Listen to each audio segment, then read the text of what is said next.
بسم اللہ वस्सलातु वस्सलामु अला रसूलिल्लाह। मस्जिद में नमाज जनाजा पढ़ना। सबसे पहले ये बात याद रखें कि आप अलैहिस्सलातु वस्सलाम ने जैसे मस्जिद नबवी बनवाई थी नमाज वगैरह के लिए और नबवी अमाल के लिए, ऐसे ही सुफ़ा का चबूतरा मदरसा भी कायम किया था, और ऐसे ही जनाजा वगैरह के लिए बाहर एक जगह कायम थी, वहाँ पढ़ते थे। तो लिहाजा मस्जिद से बाहर जनाजा वगैरह की तरतीब होनी चाहिए।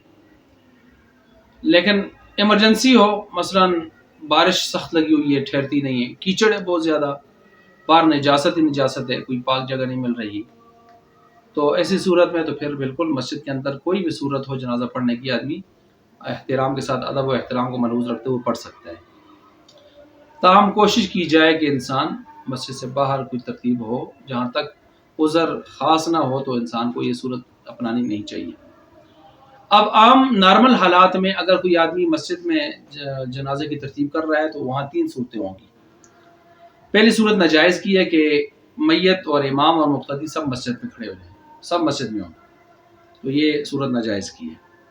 दूसरी सूरत ये है कि इमाम बाहर है और मुक्तदी नहीं, मैयत बाहर है और इमाम और मुक्तदी वो मस्जिद में है, इमाम मुक्तदी मस्जिद में है और जनाजा जो है वो मस्जिद से बाहर रखा हुआ है। और तीसरी सूरत ये है कि मैयत और इमाम और बाज़ मुक्तदी वो मस्जिद से बाहर हैं, मगर बाज़ मुक्तदी जो हैं वो क्या हैं, मस्जिद में हैं।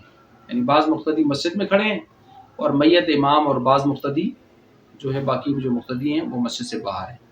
तो दो कौल हैं, बाज़ कहते हैं मस्जिद वालों की मकरूह होगी और बाज़ कहते हैं कि सब की नमाज जनाजा जायज़ हो जाएगी जब इमाम बाहर है, मैयत भी बाहर है और बाज़ मुक़द्दी भी बाहर हैं ख़ास तौर पर, और फिर सब की क्या होगी, जायज़ होगी।